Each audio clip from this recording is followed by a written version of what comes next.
Baik, bismillahirrahmanirrahim. Assalamualaikum warahmatullahi wabarakatuh. Waalaikumsalam Waalaikumsalam Waalaikumsalam warahmatullahi warahmatullahi wabarakatuh. wabarakatuh. Oke, alhamdulillah rabbil alamin. Wassalatu wassalamu ala asyrafil anbiya'i wal mursalin wa ala alihi wa sahbihi ajmain. Alhamdulillah, hari ini kita bertemu kembali pada pertemuan ke-7, pertemuan sebelum mid semester, sebelum ujian tengah semester. Dan juga kita juga tidak lupa mengucap salawat salam kepada Nabi Muhammad SAW. Allahumma sholli ala Muhammad wa ala ali Muhammad. Teman-teman sekalian, saya sudah ada membagikan beberapa informasi di kelas-kelas sebelumnya, di kelas komputer di PPKN. Ada beberapa hal yang saya sampaikan di sana, bahwasanya nanti pelaksanaan UTS kita, teman-teman akan unjuk kinerja melalui recording Zoom. Oleh karena itu, kepada teman-teman ketika pelaksanaan ujian mid semester pada mata kuliah komputer nantinya, saya berharap teman-teman bisa menggunakan laptop. Yang bagi teman-teman yang tidak memiliki laptop, agar kiranya mencari solusi dengan cara mungkin bisa merapat kepada temannya yang dekat rumahnya, ataupun yang baik om, tante, paman, dan lain sebagainya. Karena nanti jawaban itu nanti akan Anda share screen sebagaimana recording di Zoom. Nanti jawaban UTS-nya di list nanti di grup WA. Nanti akan saya lihat. Misalnya nomor 1 saya buat pertanyaannya, nanti saya hanya mengulang dikit ya. Silakan jelaskan bagaimana cara melakukan pengutipan di akhir kalimat menggunakan Mendeley. Misalnya seperti itu. Nanti Anda jelaskan. Assalamualaikum Pak, Supriyadi Panggabean, dosen mata kuliah komputer yang terhormat, teman-teman sekalian. Izinkan saya berbagi jawaban saya terkait dengan pertanyaan-pertanyaan yang telah disampaikan Bapak pada lembar soal UTS. Yang pertama adalah bagaimana cara melakukan pengutipan dari kalimat. Nah, Anda mulailah jawabannya dengan satu. Pertama kita buka Microsoft Word. Yang kedua kita buka Mendeley. Microsoft Word-nya harus sudah ada kata-kata referensinya. Kemudian di sana ada kata-kata insert citation. Pada Mendeley-nya sudah harus ada kata-kata uninstall. Ini menunjukkan dua hal ini sudah saling terkoneksi dengan baik. Kalau ini sudah connect, maka kita tinggal melakukannya saja, Pak. Baik, saya akan coba mencari satu dokumen dari Google Scholar. Nanti dokumennya bebas. Ya, tidak harus komputer. Apa saja judulnya bebas Anda gunakan. Misalnya Pak, saya contohkan misalnya tentang kepahlawanan, atau misalnya tentang pendidikan Pancasila kewarganegaraan. Nanti Anda ambil satu, Anda masukkan, habis itu kita tambahkan ke add file. Nah, habis itu nanti Anda ambil mana yang Anda gunakan di sana. Nah, kemudian makanya hari ini saya juga mau menjelaskan sedikit terkait bagaimana kutipan langsung dan kutipan tidak langsung yang Anda buat dalam bentuk makalah kemarin. Saya takut Anda hanya membuat makalah, tapi Anda tidak membacanya dan tidak mempelajarinya sebenarnya maksudnya apa. Bagaimana sebenarnya tujuan dari memahami kutipan langsung dan kutipan tidak langsung tersebut.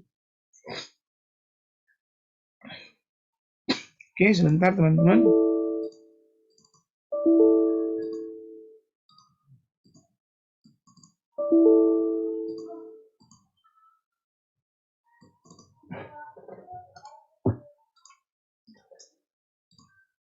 Oke, saya akan coba share screen terkait informasi bagaimana nanti melakukan kutipannya dalam proses. Ini mungkin hanya mengulang saja.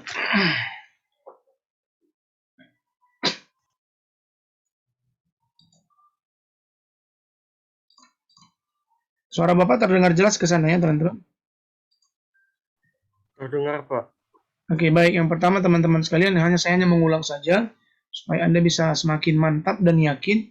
Ingat teman-teman, ketika membuat suatu karya tulis, baik itu makalah, skripsi, ataupun jurnal, kita masih membutuhkan pendapat atau kalimat dari orang lain. Ya, baik itu yang mendukung ataupun menolak pendapat kita. Nah, pernyataan tertulis ataupun lisan dari orang lain yang kita gunakan untuk mendukung argumentasi kita sebutlah namanya itu kutipan. Ya, kita sebutlah namanya itu kutipan. Selain itu, kutipan juga dapat dijadikan sebagai landasan, ya, sebagai landasan penjelasan atau bukti untuk mendukung suatu pendapat. Seperti itu ya teman-teman. Nah kemudian di sini juga ada ini kutipan itu sebenarnya ada kutipan langsung ya, dan juga nanti ada parafrase dan juga nanti ada rangkuman. Nah, ini saya tidak bahas mendalam. Saya mau mengatakan apa yang menjadi kata kunci dari makalah yang kalian kerjakan. Atau saya mau coba minta pendapat dulu lah, sebelum saya jelaskan lanjut. Siapa yang bisa ngomong? Yang kalian tulis pada makalah kalian itu, apa yang kalian temukan informasinya? Kutipan langsung itu apa kata kuncinya? Kutipan tidak langsung itu apa kata kuncinya? Silakan, siapa yang bisa berbicara? Nanti yang berbicara dan bisa menjawab nanti tolong dicatat sama Fitri sebagai keaktifan kelas. Anda buat makalah kan? Jangan hanya buat saja, tapi Anda baca dong isinya. Silakan teman-teman.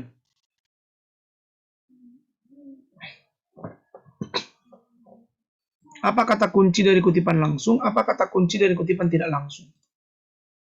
Kayak mana ciri-cirinya? Sebenarnya ini pelajarannya bahasa Indonesia ini. Dosen bahasa Indonesia. Tapi karena kita mau menggunakannya, menghubungkannya ke komputer, ke Mendeley, Anda harus tahu dulu bentuknya. Nanti Anda bingung nanti kalau ngerjainnya di Mendeley nanti Anda bingung. Ini kalau diam berarti nanti saya panggil satu-satu lah untuk mencoba menjawab. Ada yang suka rela? Silakan. Nanti teman-teman buat makalah hanya asal mengerjakan saja selesai. Yang penting tugas Pak Supriyadi selesai. Janganlah begitu. Dibaca juga lah isinya. Apa kata kuncinya? Yang kamu bikin di makalahmu itu kutipan langsung itu adalah ini gitu. Kutipan tidak langsung itu ini.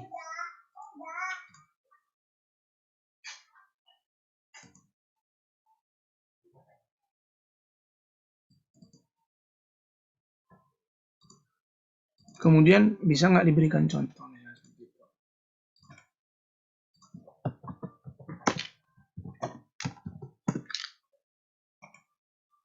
Ada teman-teman? Oke, baik. Tidak ada sepertinya. Nggak ada yang mau mencoba menjawab? Salah tidak jadi masalah. Tapi berani untuk menjawab. Saya berpikir Anda sudah paham loh.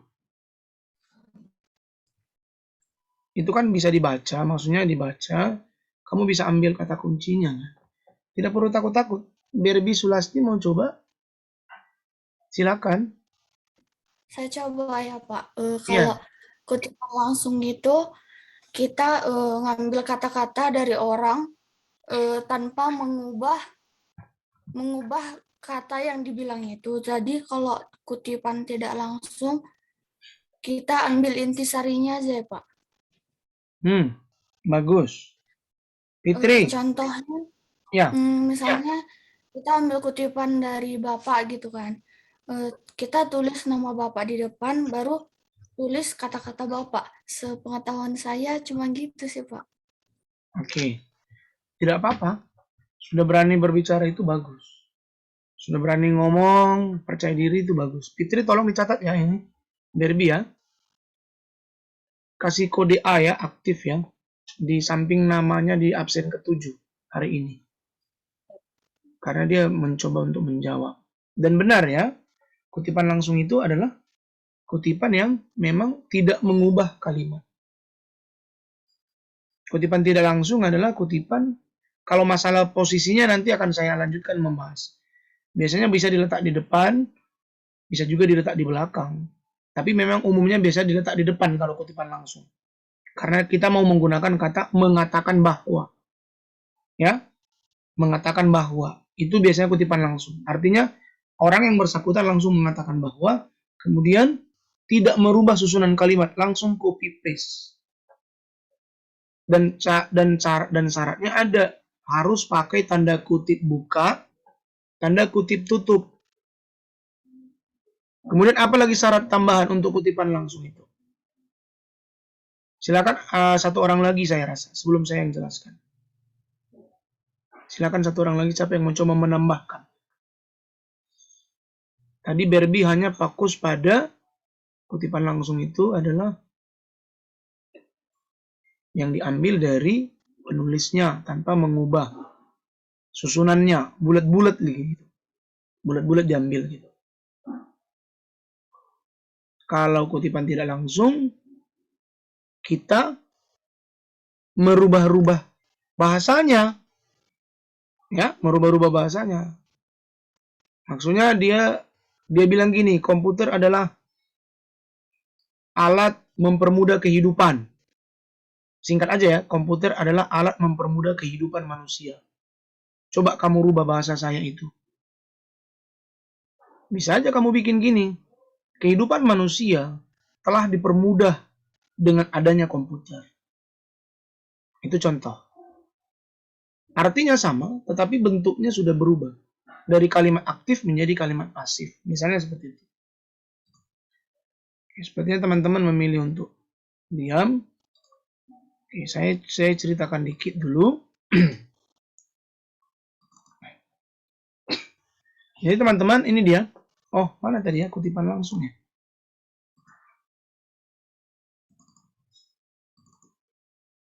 Yang tadi quotes ya, yang mana nih? Ini ya. Nah, ini dia teman-teman, kutipan langsung. Kutipan langsung itu adalah kita mengutip dari sumber, kata per kata tanpa merubah kata yang dikutip. Dan dia terbagi dua teman-teman. Ada short quotation dan block quotation. Catat ini. Short quotation itu lebih kecil dari 40 kata. Ya, jadi dia ditulis menggunakan tanda kutip buka dan tanda kutip tutup dan dia masuk ke dalam badan paragraf. Ini dicatat ini. Kalau dia lebih besar sama dengan 40 kata. Ingat ya teman-teman. Kata itu tahu kan kata itu apa? Contoh ini, Tantri Ayu Wulandari. Tantri itu satu kata. Ayu 2, 3, Wulandari. Sebenarnya kita sebut namanya suku kata sebenarnya. Tapi itu dia, jadi 3 suku kata atau 3 kata, itu dianggap begitu. Nah, kalau dia lebih besar sama dengan 40, dia ditulis dalam paragraf tersendiri, tanpa tanda kutip dan menjorok ke dalam, menggunakan spasi 1, single. Nah ya, citasi itu harus menyebutkan sumber asli, disertai halamannya dari mana. Saya sudah ajarkan bagaimana cara buat halaman, ataupun nomor paragrafnya di mana pada website misalnya. Nah, ini kutipan langsung itu dipakai untuk memberi definisi yang tepat, teori hukum regulasi prinsip, sesuatu tentang bahasa, gaya penulis, memberikan bukti, argumen jika pernyataannya dianggap efektif, mengkritik atau menganalisis klaim tertentu. Nah, coba perhatikan teman-teman contoh berikut supaya kamu bisa. Oke, jangan ada yang lasak ya, jangan ada yang nyoret-nyoret ya.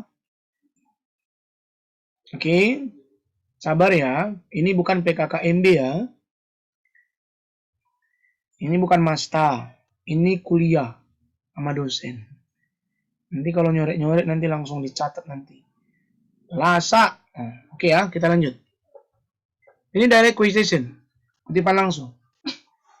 Coba Anda baca ini. Pecahan adalah sebuah bilangan yang dapat direpresentasikan oleh pasangan berurutan dari bilangan bulat A dan B, dituliskan dengan A per B atau A per B, di mana B tidak sama dengan 0 dan B bukan faktor dari A. Ini adalah kutipan langsung yang menggunakan 30 kata. Dan dia masuk dalam badan paragraf. Dia masuk ke dalam paragrafnya. Kalau dia kutipan yang lebih dari 40 kata tadi, maka dia berdiri menjorok tersendiri. Seperti ini. Ya, mudah-mudahan nanti penjelasan saya ini tidak berbeda dengan dosen bahasa Indonesia. Kalau memang sudah bahas kemarin. Kalaupun berbeda mungkin akibat dari gaya penulisan, style yang dipilih. Mungkin IEEE, mungkin APA, mungkin ASA. Itu catat. Nah, ada juga yang menyatakannya cukup dengan kalimat baris. Artinya biasanya kalau dalam satu paragraf itu 10 kalimat, 10 kata. Maka kalau dia di bawah 4 baris, dia harus masuk ke badan paragraf. Ini masuk ke badan paragraf. Ini maksudnya tersendiri dia dibuat teman-teman. Nah ya, ini nanti dalam skripsi nanti Anda akan menemui hal ini. Nah, Ini lain ceritanya kalau mengutip dari sumber. Nah, sekarang saya mau menceritakan lagi tentang yang tadi, kutipan langsung tadi. Nah, ini tadi ya. Inilah disebut namanya kutipan apa nih? Kutipan langsung, dan ini masuk dalam paragraf. Lihat teman-teman ini. Lihat tanda kursor saya. Kutipan yang langsung yang diambil itu yang mana? Inilah kalimat si Hatimah. Tahun 2006. Ini page ya, halaman 14. Di sini dikatakan keluarga adalah pendidik bla bla bla. Ini nggak dirubahnya Kak kalimatnya. Bulat-bulat diambil. Karena dia masih di bawah 40 kata, dia masuk dalam paragraf. Dia menyatu begitu maksudnya. Nah, yang kedua, kalaupun mau menggunakan di akhir juga nggak masalah, seperti biasa teman-teman. Yang ini tadi di depan. Nanti jadi kalau nanti pertanyaan UTS saya, bagaimana cara menuliskan kutipan langsung di awal kalimat, nanti Anda jelaskan. Baik, terima kasih Pak. Jawaban saya soal yang Bapak berikan, pertanyaannya adalah bagaimana cara menuliskan kutipan langsung di awal kalimat. Baik Pak, izinkan saya mengambil dulu dokumen saya. Kemudian kamu buka dokumen kamu. Izinkan Pak, saya mengambil satu kalimat ini. Saya mau mengambil bulat-bulat. Nah, nanti dari statement kamu itu nanti saya mau melakukan penilaian. Kamu paham atau tidak kutipan langsung itu? Jadi saya nggak menilainya saja, tapi menilai juga apa yang kamu sampaikan atau apa yang kamu jawab. Seperti itu. Nanti saya akan minta, saya mau mendengar nanti dari mulut kamu bahwa kutipan langsung itu adalah yang masih di bawah 40 kata. Kebetulan Pak ini kalau saya blok Pak, kan kita biasanya bisa memblokkan itu di Word kan. Misalnya gini kan, kita blok gini kan. Ini kan langsung muncul teman-teman di sini ini nih. Tengok ini. Kursor saya. Ini ada 8 kata. Coba kita cek 8 kata nggak? Anggabean 1, 2018, 2, Dwina 3, Kuswadani 4, Dami 5, Johar 6, Damiri 7, 2028. Ini 8. Cara cepat mengetahuinya dari sini teman-teman. Kalau setelah kamu blok, nanti langsung dikasih tahu di sini 8 words. Ya, itu tujuannya. Jadi dari situ kamu bisa lihat, oh ini kutipan langsung karena dia di bawah 40 kata begitu. Nah. Ya. 1 2 3 4 ini kalau dihitung ini masih belum. Intinya adalah ada sebagian orang mengatakan di bawah 40 kata, ada juga yang bilang 4 baris, lebih kecil dari 4 baris. Kalau dia udah lebih dari 4 baris, dia sudah harus menjorok ke dalam. Ini kalau dia kutipan di awal kalimat teman-teman.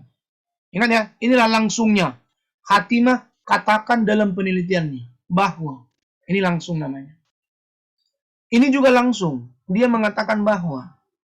Siapa yang mengatakan? Si Wahyudin. 2017 halaman 6. Ini tergantung ya teman-teman. Ini tergantung gaya penulisannya ya. Jangan bingung ya. Kalau nanti IEEE ini berbeda nanti. Kalau nanti ASA ini beda. Kalau APA beda ya. Yang ketiga sekarang. Bagaimana kalau dia Pak lebih dari 40 kata? Jadi seperti ini. Menjorok ke dalam. Ya. Makanya nanti kamu harus siapkan kian makalah kamu yang kamu ambil lebih dari 40 kata. Yang banyak kamu ambil dia bahasanya, seperti ini dan menjorok ke dalam. Dan disertakan di akhir kalimat juga. Seperti itu. Ya, beda kampus, memang beda tata cara penulisan. Beda prodi pun bahkan mungkin ada beda gayanya. Tapi yang pasti stylenya yang harus diperhatikan. Ada APA, ada ASA, ya. Di Mendeley kita ini kan ada itu ya, teman-teman ini. Sorry. Bukan di sini, tapi di sini. Yang ini teman-teman sekalian, coba perhatikan ini. Ini stylenya ya teman-teman. Ini stylenya. APSA, APA 7 edition, ASA, Chicago, IEE, Harvard. Ini untuk menggunakan catatan kaki. Mana tahu nanti Anda menulis buku diminta, bagaimana cara menulis catatan kaki? Maka ini dia, Modern Humanities Research Association 3rd edition. Kemudian ada Modern Language Association 8th edition. Nanti stylenya lebih banyak lagi, kamu klik di sini more style. Tergantung style. Nah, saya kembali kemari. Lebih dari 40 kata. Ya, seperti ini juga. Nah, ini adalah contoh penggunaan kalau dia di akhir Yusman tahun halaman. Yang kedua Kurniawan tahun halaman. Yang ketiga itu adalah di awal kalimat dan dia langsung. Ya. Yang keempat juga sama. Ini pamungkasnya bukan to the bone ya, teman-teman. Pamungkasnya ini lain ya, bukan itu. Ya, sebagaimana Pamungkas 2019 temukan. Nah, ini juga seperti itu ya. Nah, ini adalah juga kutipan langsung. Misalnya kita mengambil hanya sepotong saja, tidak semua misalnya kita ambil. Supaya lebih singkat rasa kita. Boleh kita bikin tanda titik-titik. Karena kalimat ini aja yang perlu kita perkuat untuk makalah kita misalnya. Boleh. Makanya sering kamu jumpai misalnya gini kan. Oke. Nah, ini juga boleh seperti itu. Misalnya teman-teman, karena terlalu panjang kali misalnya, boleh teman-teman bikin titik-titik seperti itu. Tapi yang pasti ini sudah lebih dari 40 kata. Ingat ya, kata kuncinya ada 40 kata itu. Nah, bagaimana dia yang disebut dengan kutipan tidak langsung? Nah, ini dia teman-teman. Coba perhatikan ini. Ini tadi adalah kutipan langsung yang tadi, yang kalimat yang tadi. Bisa kita rubah menjadi tidak langsung. Ya, sebentar ya. Saya buka dulu mana tadi kutipan tidak langsung. Oke. Ini tadi langsung ya. Ini langsung. Ini sumber sekunder. Oke, nanti nih kita jelaskan. Gimana tadi ya? Oh, ini dia bentar. Nanti kita akan menggunakan yang namanya parafrase. Oke. Nah, ini teman-teman. Ya. Jadi nanti untuk merubah kutipan langsung menjadi tidak langsung menggunakan namanya parafrase. Ya. Jadi parafrase itu adalah teman-teman, kamu baca punya seseorang. Udah? Tulisan seseorang kamu baca satu kalimat. Terus kamu bikin dengan bahasamu sendiri. Tetapi munculnya bahasa itu kita sebut namanya nanti kutipan tidak langsung. Oke? Nah, caranya teman-teman ini yang pertama. Bacalah bagian yang ingin kamu kutip beberapa kali untuk memahami artinya secara keseluruhan. Yang kedua, catat kata-kata kuncinya yang akan kamu parafrase. Yang ketiga, tulis kembali bagian yang telah kamu baca dengan kalimatmu tanpa melihat tulisan asli. Yang keempat, bentar. Ini yang keempat, bandingkan teks yang kamu telah tulis dengan tulisan aslinya.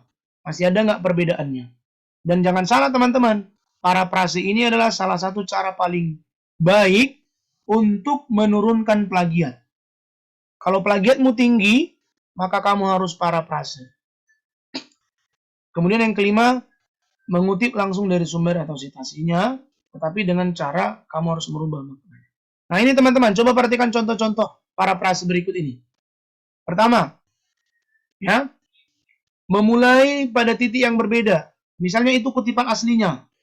Tapi kita bisa merubahnya menjadi seperti kalimat di sebelah kanan. Coba kamu lihat. Ketika berkeliling, saat siswa bekerja dengan pasangannya atau kelompoknya, guru sering datang di tengah-tengah suatu kegiatan. Dirubah menjadi kalimat yang sebelah kanan.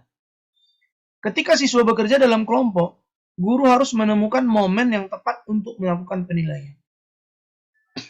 Sebenarnya maknanya itu sama. Cuman kita harus tetap teman-teman menyertakan sumber ya, walaupun sudah kita gunakan bahasa itu. Itu muncul, kalau yang benar-benar muncul dari kepala kita lah, yang kita buat sebagai tulisan kita. Tidak perlu kita bikin kutipannya. Yang kedua, kamu upayakan gunakan kata-kata sinonim. Kegiatan itu mirip dengan aktivitas. Ya kan? Bahasa lain dari kegiatan aktivitas kan? Terkadang aplikasi penghitung Turnitin, plagiat itu dideteksi. Akan ketahuan nanti kamu dari mana mengambilnya. Maka hati-hati. Kemudian, yang ketiga, ubah struktur kalimat aktif menjadi pasif. Misalnya, langsung meminta anak-anak untuk menjelaskan apa yang mereka lakukan. Ganti kata meminta menjadi diminta. Itu ya. Jadi sebenarnya ini murni harusnya ini tugas dosen bahasa Indonesia sih. Ya, tapi ini juga bagian dari tugas saya sebagai dosen komputer untuk mengingatkan Anda. 4, memecah informasi. Pecah-pecah dia menjadikan letak di atas sebagian, letak di bawah sebagian seperti itu. Tetap jangan lupa sertakan siapa penulis. Oke? Nah, itu teman-teman sekalian terkait dengan parafrase. Nah, kalau kutipan tidak langsung, ciri-cirinya adalah, bentar ya, ciri-cirinya adalah kalau kutipan tidak langsung, adalah dia masuk menjadi ke dalam badan kalimat seperti ini, teman-teman. Lihat ini. Tidak ada lagi tanda petik di sini. Jadi kalimat yang tadi, yang pertama tadi, udah dirubah, teman-teman. Ini dia. Ini tadi kalimat kutipan langsungnya. Telah berubah menjadi ini, teman-teman. Lihat ini. Walaupun memang tetap kita sampaikan sebagaimana hatimah. Tapi kita tidak lagi menggunakan tanda petik. Jadi kata kuncinya adalah dia telah menyatu dengan satu badan paragraf, ya, seperti ini. Ini juga tadi.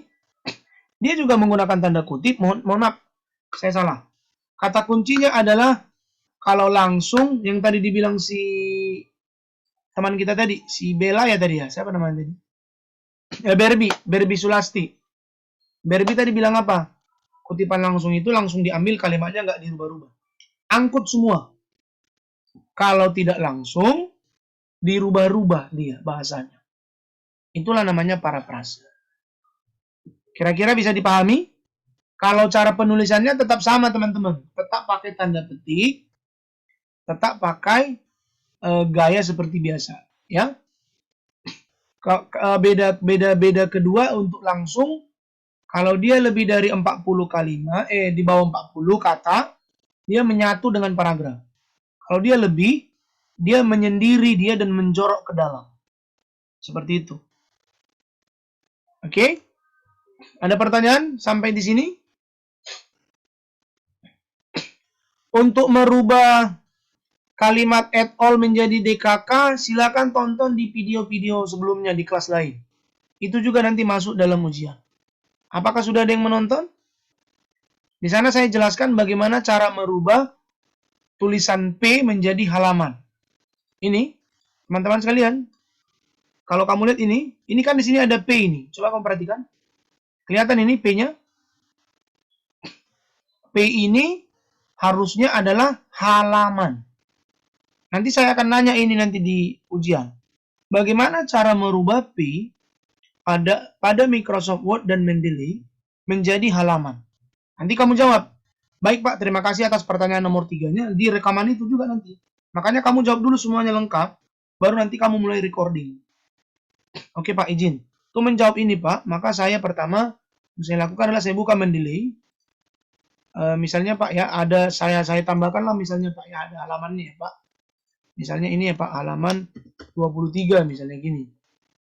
Ya kan ini ada, oh ini udah dalam bentuk versi ada halamannya, maaf. Kalau yang nggak ada versi halamannya itu sebenarnya awal mulanya dari sini. Sorry. Awal mulanya dari sini. Dia menggunakan bahasa Inggris. Ini dia.